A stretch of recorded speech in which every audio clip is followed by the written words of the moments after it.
ጤና ይስጥልን የተወደዳችሁና የተከበራችሁ ተመልካቾቻችን ይህ ኢትዮ ዴስክ ሚዲያ ነው። ኢትዮ ዴስክ ሚዲያ ጠቅላይ ሚኒስትር ዶክተር አብይ አህመድ ከኢዜአ ጋር በትግርኛ ያደረጉት ቆይታ ነበረ። እሱን ተከትሎ በርካታ ነገሮች እየተነገሩ ይገኛሉ። ምን አሉ፣ ይሄ እድምታው ምንድነው የሚለውን እየተመለከትን አብረናችሁ እንቆያለን። እንግዲህ ጠቅላይ ሚኒስትር አብይ አህመድ በትግርኛ ቋንቋ በተለይም ደግሞ ለኤርትራና ለኤርትራ መንግስትና ለህወሓት ያስተላለፉት መልእክት እንደሆነ ነው የሚጠቆመው። ይሄንን ጊዜ የጠበቁበት ታይሚንጉ ምን ይጠቁማል የሚለው ነገር ደግሞ ለብዙዎች መነጋገሪያ ነው። ምክንያቱም ዓለም ትኩረቱ በኢራን ጦርነት ላይ በሆነበት በዚህ ጊዜ ላይ መናገራቸው ምናልባትም የቀይ ባህር አክሰስን የኤርትራ መንግስት ከዚህ ቀደም ሲያደርገው የነበረው ትንኮሳ የኢትዮጵያን የግዛት አንድነት ለማፍረስ መንቀሳቀሱ እንደዚሁም ደግሞ የኢትዮጵያን ድንበር ወሮ መያዙን እርምጃ ለመውሰድ አመቺ ጊዜ ነው የሚል ነገር በስፋት እየተነገረ ነውና ይህንንም እየተመለከትን አብረናችሁ እንቆያለን። አብራችሁኝ ትቆዩ ዘንድ በአክብሮት ጋበዝኩኝ። እስከ 10 ዓመት እየኖሩበት የሚከፍሉት 50% ከወለድ ነፃ የባንክ ብድር የተዘጋጀለት በአየር ጤና አደባባይ ላይ መሆን ሪል ስቴት ከባለ 1 መኝታ እስከ ባለ 3 መኝታ ተጨማሪ ሰራተኛ ክፍል ያላቸው በ8% ቅድመ ክፍያ የሚመዘገቡበት እንደዚሁም ዛሬውኑ እስከ 3,856,000 ብር የሚያተርፉበት በሁሉም ቤቶች ላይ በሁሉም አቅጣጫ የፀሐይ ብርሃን የሚያገኛቸው 4000 ስኩዌር ሜትር ላይ አረንጓዴ ስፍራ ለመጫወቻና ለመዝናኛ ቦታ ከድርጅቱ በነፃ የተዘጋጀ በካሬ ከ54530 እስከ 77900 ብር ከ2 እስከ 3 ዓመት የሚረከቡት በ0969441515 ወይንም በ0969248080 በየትኛውም የሶሻል ሚዲያ ይደውሉልን፣ ይመዝገቡ። መሆን ሪል ስቴቶች ነን። ተመልሰናል ተመልካቾቻችን። እንግዲህ ጠቅላይ ሚኒስትሩ ምን አሉ ከሚለው እንጀምርና እዚህ ጉዳይ ላይ ቆይታ አድርገን ይህ ንግግር ምን ያመለክታል ወደሚለው እንሸጋገራለን። ጠቅላይ ሚኒስትር አብይ በጭራሽ ትግራይ ላይ የሚጀመር ጦርነት ላረጋግጥላችሁ እወዳለሁ የሚል ንግግር ነው የተናገሩት። በተለይም ደግሞ የትግራይ ወጣት በአሁኑ ሰዓት ከትግራይ ወደ አዲስ አበባ እየሸሸ መሆኑ ይታወቃል። የህወሓት ሊቀመንበር ዶክተር ደብረጽዮን እዚሁ የሚመጣውን ነገር እንቀበላለን እንጂ ከትግራይ ወዴት ትሸሻላችሁ የሚል ነገር ማስተላለፋቸው ይታወቃል። በማህበራዊ ሚዲያዎችም በተለይ ከትግራይ የሚወጡ ወጣቶች እምቢ በማለት ላይ ይገኛሉ። ጦርነት አያስፈልገንም፣ ወደ ጦርነት መማገድ አንፈልግም በማለት ሽሽት ላይ መሆናቸው ይታወቃል። ስለዚህ ያ ሁኔታ ደስ ያላላቸው ዶክተር ደብረጽዮን ገብረ ሚካኤል ወጣቶቹን መተቸታቸው ይታወቃል። ከዛ በተጨማሪ እንግዲህ ጠቅላይ ሚኒስትሩ ሻቢያ ዳግም ህዝባችንን እንዲበድል እድል አንሰጥም፣ ምናልባትም ከሞከረ ደግሞ የመጨረሻው ሙከራ ነው የሚሆነው ብዬ ነው የማምነው ሲሉ ተናግረዋል። እንግዲህ የፌዴራል መንግስት በርካታ ሰራዊቱን ወደ ትግራይ በማጓጓዝ ክልሉን እንደከበበ እየተነገረ ቢሆንም ጠቅላይ ሚኒስትር አብይ አህመድ ግን በጭራሽ ትግራይ ላይ የሚጀመር ጦርነት እንደሌለ ላረጋግጥላችሁ እወዳለሁ ሲሉ ነው ያስታወቁት። ነገር ግን ከቃላት አልፎ ወደ ትንኮሳ ከገባ ውጊያ እንደማይቀር ደግሞ በዚሁ አጋጣሚ አመላክተዋል። ጠቅላይ ሚኒስትሩ ይህንን በትግርኛ ባስተላለፉት መልእክት ላይ በሰጡት ማብራሪያ ከ50 ዓመት በፊት በነበረ ሳቤ ተቸንክሮ የቆየ ቡድን ነው በማለት ህወሓትን ተችተውታል። እንግዲህ ህወሓት የዚህ የማርክሲስት ሌኒኒስት አስተሳሰብ ያለው አሁንም ቢሆን ወደ ስልጣን ለመምጣት ጥረት እያደረገ ያለ ቡድን ነው። በጦርነቱ ሲከሳቸው ከነበሩት ከፋኖና ከሻቢያ ጋር ጥምረት ፈጠር ያለው ኦፍኮርስ በፋኖ መካከል አንድነት የለም። ከህወሓት ጋር የሚደረግን ግንኙነት የሚቃወሙ በርካታ የፋኖ አመራሮች አሉ። በሌላ በኩል ደግሞ ከህወሓት ጋር መሆንን የሚደግፉ አሉ። ግን ከአንዱ የፋኖ አንጃ ጋር በመሆን ህወሓት እንግዲህ ወደ ፌደራል መንግስቱ ለመምጣት ጥረት እያደረገ መሆኑ እየተነገረ ነው። ስለዚህ ይሄ ቡድን አሁንም ቢሆን ወደ ፌደራል መንግስቱ መምጣት፣ ስልጣን መያዝ፣ ስልጣን መቆጣጠር ነው የሚፈልገውና ያንን እያደረገ ነው። እንግዲህ ከ2 ዓመት በላይ የተካሄደው ጦርነት የተቋጨው የፕሪቶሪያው ስምምነት እንዳይፈጸም ምክንያት የሆነው ህወሓት ነው ሲሉ ጠቅላይ ሚኒስትሩ በዚህ ወቅት ገልጸዋል። ስምምነቱ ራሱ ከህግ አፈንግጦ ለዳግም ጦርነት እንደ ምክንያት እያቀረበ ነው በማለት ነው የጠቀሱት። እንግዲህ ጠቅላይ ሚኒስትሩ አክለውም ህወሓት በሰፊው ወታደራዊ ዝግጅት ላይ እንደሚገኝ ነው የጠቆሙት። የፕሪቶሪያው ስምምነትን በተመለከተ እንግዲህ ጠቅላይ ሚኒስትሩ በንግግራቸው ላይ እንዳሳወቁ ከሆነ ከዛ ውስጥ መርጦ ነው ህወሓት መፈጸም የሚፈልገው። ለምሳሌ የፕሪቶሪያው ስምምነት መሰረት ህወሓት ሙሉ ትጥቅ መፍታት ሲገባው ነገር ግን የጦር አቅሙንና የሚሊተሪ ካፓሲቲውን የጨመረበትን እውነት ተመልክተናል። ስለዚህ ህወሓት ከየትኛውም ጊዜ በላይ የፈረጠመ ነው አሁን የሆነው። በጦር አቅም ደርጅቷል፣ ጉልበቱ ጨምሯል። ከዛ በተጨማሪ ደግሞ የተለያዩ የጦር መሳሪያዎችን ይዟል። ስለዚህ አንደኛው የፕሪቶሪያው ስምምነት የነበረው ህወሓት ያልተገባ የጦር መሳሪያ ይዟል፣ በመከላከያ እጅ ሊኖሩ የሚገባቸውን የጦር መሳሪያዎችን ይዟል። ስለዚህ እነዚህን የጦር መሳሪያዎች ለፌዴራል መንግስቱ አስረክቦ በፖሊስ ኃይልና እንደዚሁም ደግሞ ኪስ በሆኑ ቦታዎች ላይ የፌደራል ፖሊስና የመከላከያ ኃይሉ በዛ አካባቢ በትግራይ አካባቢ እንዲንቀሳቀስ በኬንያው ስምምነትም ካጸደቁ ወይም ደግሞ ከተነገሩ ነገሮች መካከል እኚህ ነበሩ። ነገር ግን ህወሓት አሁንም ቢሆን የጦር መሳሪያዎችን አላስረከበም፣ ለፌደራሉ መንግስት አላስረከበም። ከዛ በተጨማሪ ደግሞ ህወሓትን የያዘ የጊዜያዊ መንግስት ይመሰረታል የሚል አንደኛው የፕሪቶሪያው ስምምነት አካል ነበረ። ምን ማለት ነው? ህወሓትም ይኖርበታል፣ ሌሎች በትግራይ የሚንቀሳቀሱ የፖለቲካ ኃይሎች ተሳታፊ ይሆናሉ የሚል ነበረ። በዚህ ሁኔታ ውስጥ ህወሓት ሙሉ ስልጣኑን ጠቅልሎ ትግራይን እያስተዳደረ ያለው በጊዜያዊ መንግስቱ በኩል ህወሓት ነው። ይሄኛውንም በማድረጉ በኩል ደግሞ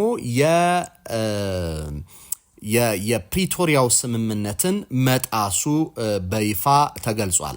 ሌላኛው ጉዳይ የፕሪቶሪያው ስምምነት ላይ ባይሰፍርም እንግዲህ አንደኛው የፕሪቶሪያው ስምምነት ማዕቀፍ ተብሎ የሚጠራው የህገ መንግስታዊ ስርዓቱን ማስጠበቅና መጠበቅም ደግሞ የዚህ ማዕቀፍ አካል ነው። የፕሪቶሪያው ስምምነት የዋነኛው ስምምነት ትግራይን ወደ ህገ መንግስታዊ ስርዓቱ ለመመለስ ነው።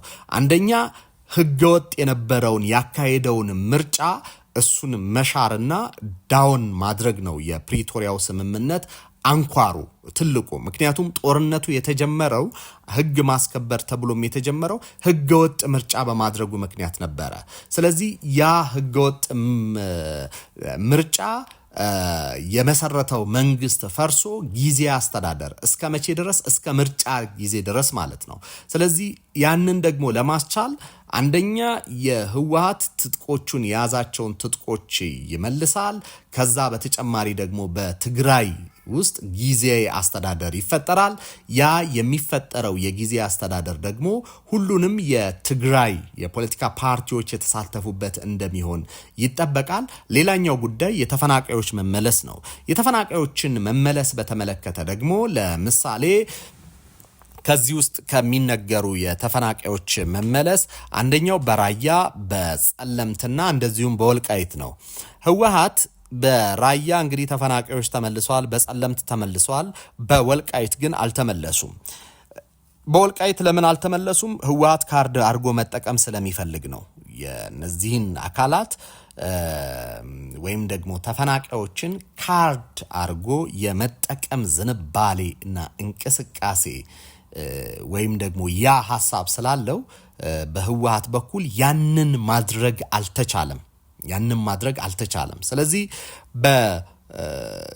ትልቁ ችግር የተፈጠረው በዚህ ምክንያት ነው ማለት ነው። ያ ትልቅ ችግር የመጣው ወይም ደግሞ በሁለቱ ወገኖች መካከል የፕሪቶሪያው ስምምነት እንዳይፈጸም ያደረገው ህወሓት ተፈናቃዮችን የሚፈልጋቸው ለፖለቲካል ፐርፐስ ነው። አንደኛ በዛ ያለው አስተዳደር ይፍረስ ይላል፣ የግዛት አንድነቴ ይመለስ ይላል።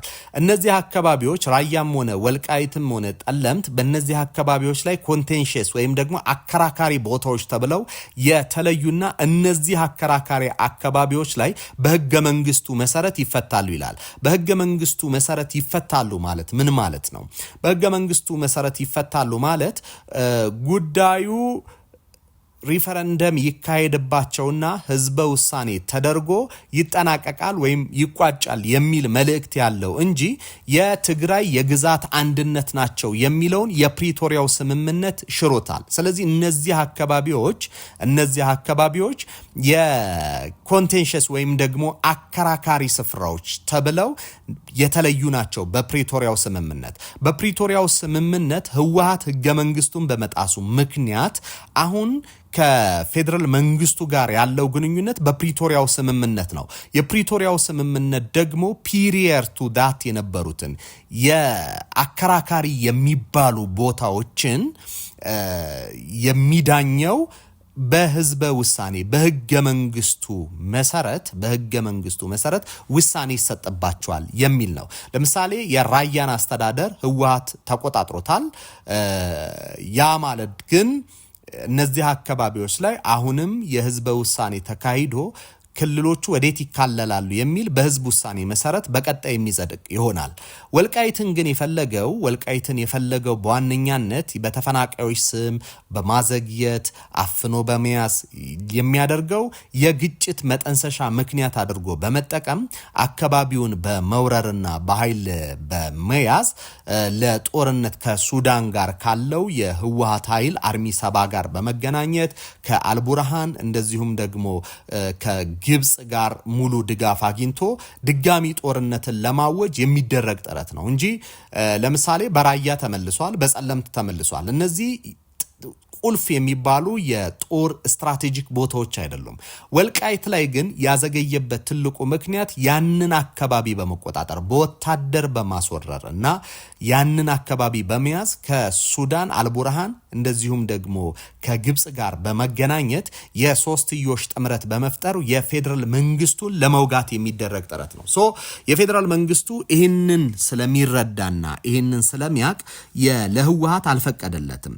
የምታስታውሱ ከሆነ የህወሓት ዋነኛ የመንቀሳቀሻ ሜዳ የነበረው ወይም ደግሞ ለመያዝ በዛ በ2013 ጦርነት ለመያዝ ይፈልግ የነበረው የወልቃይትን አካባቢ ነው። ያንን ለምን ይፈልገዋል ከተባለ በታሪክ ያንን የሚያስረዳን ያንን አካባቢ የተቆጣጠረ አካል አዲስ አበባን ወይም ደግሞ 4 ኪሎን የመቆጣጠር አቅም ስላለው ነው። 4 ኪሎን የመቆጣጠር አቅም ስላለው ነው። ይህንን እንዴት ትረዱታላችሁ? ንጉሱ ወደ ከጀነራል ናፒየር ጋር ወደ መንበራቸው የተመለሱት በዚሁ አካባቢ ላይ ነው። ደርግ የተሸነፈው 604ኛ ኮር የተደመሰሰው በዚሁ አካባቢ ላይ ነው፣ በተደረገ ጦርነት ነው።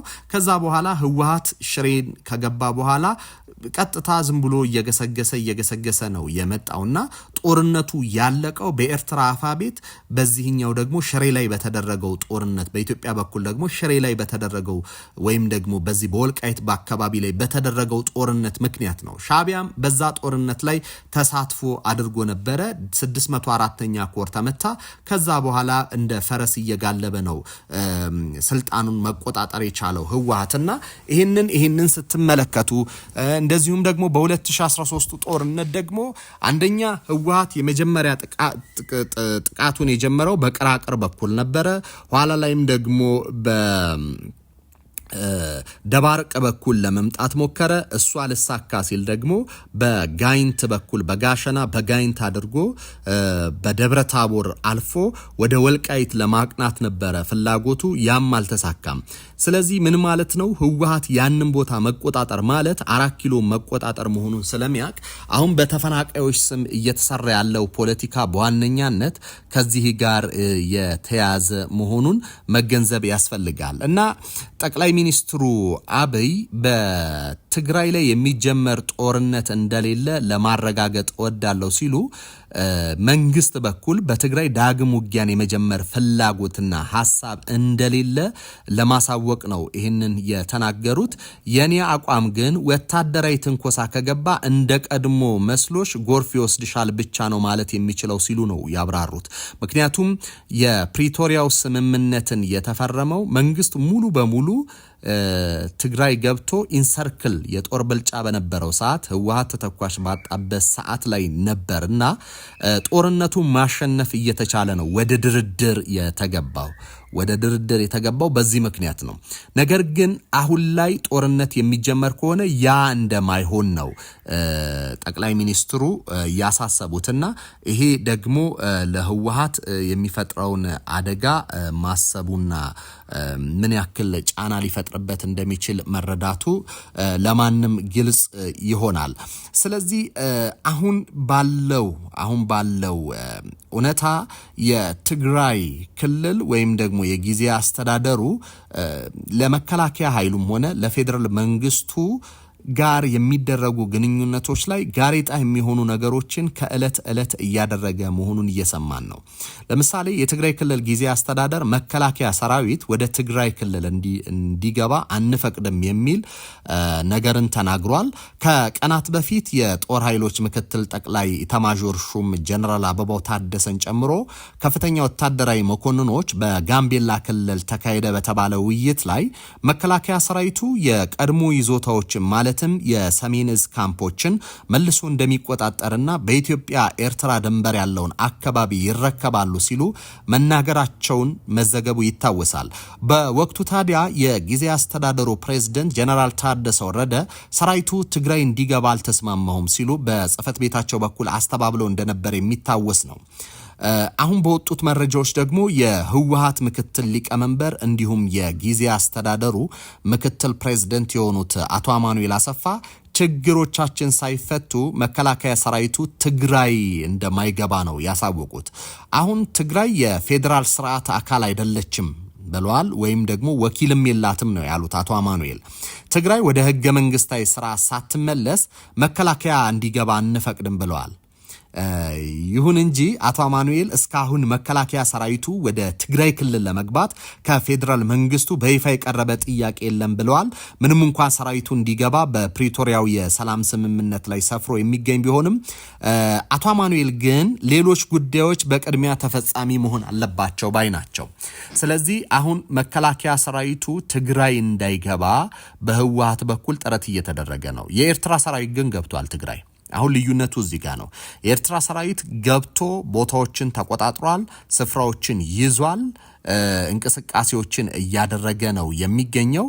እንደውም ጀነራል ጉዑሽ ገብረ እንደተናገሩት ከሆነ ደግሞ የኤርትራ መንግስት በኃይል ከያዛቸው ቦታዎች መካከል በትግራይ ከሚገኙት ኢሮብ፣ ዛላምበሳ፣ እንደ ሐዋርያ፣ ሰብኦ፣ ባድመ፣ አዲ ጸጸር፣ አዲ አሰር፣ አዲ ተህሉና ሌሎችም አካባቢዎችን ይዟል ብለው ነው የሚናገሩት እኚህ ጀነራል ማለት ነው።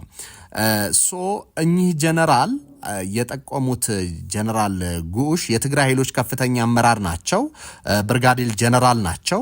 ስለዚህ ብርጋዴር ጀነራል ጉዑሽ ገብረ የጠቆሙት እስካሁን ከ12 በላይ የኢትዮጵያ የትግራይ ክልል ግዛቶችን የኤርትራ ሰራዊት ተቆጣጥሮታል። ነገር ግን የሀገሩ ባለቤት ዳር ድንበሩን መጠበቅ የሚገባውና ህገ መንግስታዊ ፍቃድ ያለው የኢትዮጵያ መከላከያ ሰራዊት ደግሞ ወደ ትግራይ መግባት የለበትም በሚል እንግዲህ በነ አቶ አማኑኤል በኩል ክልከላ የተደረገበት መሆኑን እንመለከታለን። እሳቸው የሚሉት ከዚህ ቀደም እንግዲህ በፕሪቶሪያው ስምምነት ላይ ሰፍሮ ቢገኝም ሌሎች ጉዳዮችን ግን መፈጸም አለባቸው ይላሉ። እንግዲህ የፌዴራል መንግስቱ የፕሪቶሪያውን ስምምነት አክብሩ ይላሉ። በፕሪቶሪያው ስምምነት ደግሞ የፌዴራል ጦሩ ትግራይ መግባት እንዳለበት ይደነግጋል። ይሄንን አናከብርም አንቀበልም እያሉ ናቸው። ስለዚህ ህወሓት ቀደም እንዳልኳችሁ በብዙ ነገር የፕሪቶሪያውን ስምምነት ሙሉ በሙሉ ድምጥማጡን አጥፍቷቸዋል። ድምጥማጡን ካጠፋ በኋላ ደግሞ ይመለስና የፕሪቶሪያው ስምምነትን አክብሩ የሚል ነገር ይናገራል እና ይሄ ምንም የሚያዋጣ ልክ ያልሆነ ነገር መሆኑን እንመለከታለን። ከዚህ ቀደም እንግዲህ እነ ጀነራል ጻድቃንም እና እንደዚሁም አቶ ጌታቸው ረዳን ጨምሮ ከኛ ጋር የነበሩ አካላት መከላከያ እንዲገባ በተደጋጋሚ ሲጠይቁ ነበር ሲሉ አቶ አማኑኤል ይናገራሉ። አሁን ላይ መከላከያ ሰራዊት ወደ ትግራይ እንዲገባ የቀረበ ጥያቄ የለም ይላሉ። ነገር ግን የመከላከያ ሰራዊቱ ጥያቄ ማቅረብ ሳይሆን ግዛቱ ስለሆነ የመግባት መብት አለው፣ ድንበርም ስለሆነ የመጠበቅ መብት አለው። የኤርትራ ሰራዊት ገብቶ መከላከያን እየከለከሉ ናቸውና አቶ አማኑኤል እዚህ ጋር እንግዲህ ምን ያክል የተምታታ ነገር እንደሚናገሩ ተመልከቱ። በቀይ ባህር ጉዳይ የፌዴራል መንግስቱ እያራመደ ያለውን ትርክት እንድናራመድ ነው የተጠየቅነው። ምናልባትም ጦርነት ከተነሳ አብረን ከፌዴራል መንግስቱ ጎን ተሰልፈን እንድንዋጋ ነበር የተፈለገው፣ እኛ ግን አልተቀበልነውም ብለዋል። ራሳቸውን እንደ ሌላ ሀገር እንደ ሌላ መንግስት አድርገው ነው የሚቆጥሩት እና የድፍረቱ መጠን ራሳቸውን ወይም ደግሞ ህወሓት ራሱን የሚያይበት መንገድ ደግሞ አስደንጋጭ ነው። አንደኛ በቀይ ባህር ጉዳይ ላይ የፌዴራል መንግስቱ እያራመደ ያለውን ትርክት እንድናራመድ ተጠይቀናል ይላሉ። ህወሓት ምናልባትም ያሳጣውን በግፍ ያሳጣውን የቀይ ባህር የመመለስ ጊዜ ከፌዴራል መንግስቱ ጋር ትብብር ማድረግ ነው። በዚህ ጉዳይ ላይ አንድ የጋራ አቋም አለመያዝ እንደ ሀገር ክህደትም ነው የሚቆጠረው እና ያ ልክ አይደለም። አንደኛ ፓርቲው ለሀገሩ ያለውን ወይም ደግሞ ለኢትዮጵያ ብሔራዊ ጥቅም ያለውን ጥላቻ ለኢትዮጵያ ብሔራዊ ጥቅምን አሳልፎ የመስጠት ነባር አባዜ ዛሬም እያራመደ ከዚህ አለመላቀቁን የሚጠቁም ነው። ቢመጣም ተመልሶ ነው። ምናልባት ቢመጣ ኢትዮጵያ በዚህ መንግስት የባህር በሩን ብትረከብና ህወሓት አይበለውና ስልጣን ቢይዝ ተመልሶ ነው የሚያስረክበው። ምክንያቱም ከሀገር ብሔራዊ ጥቅም ተጻራሪ መሆኑን አቶ አማኑኤል እየነገሩን ይገኛሉ። ምናልባት ጦርነት ከተነሳ አብረን ከፌዴራል መንግስት ጋር ጎን ተሰልፈን እንድንዋጋ ነበር የተፈለግነው፣ እኛ ግን አልተቀበልነውም ይላሉ። የዚህ ንግግር አውድ ምንድነው? እኛ ያው ከኤርትራ ጎን ተሰልፈን ኢትዮጵያ መንግስትን እንወጋለን የሚል አውድ ያለው ንግግር ነውና ጠቅላይ ሚኒስትሩ ያስጠነቀቁት ከዚህ በኋላ እኛ እንታገሳችሁም ነው። ከዚህ በኋላ እኛ ምንም የምንታገሳችሁ ነገር የለንም። ጦርነት የሚጀመር ከሆነ የመጀመር ፍላጎት የለንም። የትግራይ ህዝብም ጦርነት የመጀመር ፍላጎት የለውም። ነገር ግን ጦርነት የሚጀመር ከሆነ እንደ በፊቱ ነካክተን አንተዋችሁም የሚል ነገር ተናግሯል። በተመሳሳይም ደግሞ ለኤርትራ ይህንኑ ንግግር አንጸባርቋል ማለት ነው። የተወደዳችሁና የተከበራችሁ ተመልካቾቻችን ዛሬ ያቀረብንላችሁ የኢትዮ ዴስክ እይታችን ይህንን ይመስል ነበር። በያላችሁበት ሰናይ ጊዜ።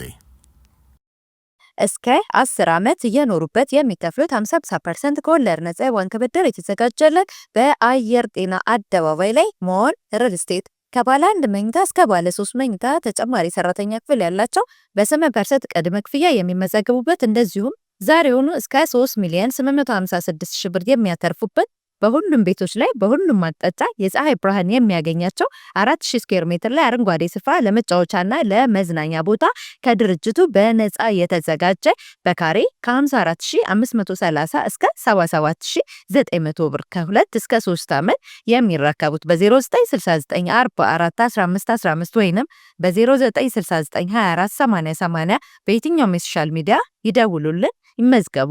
ሞን ሪል ስቴቶች ነን።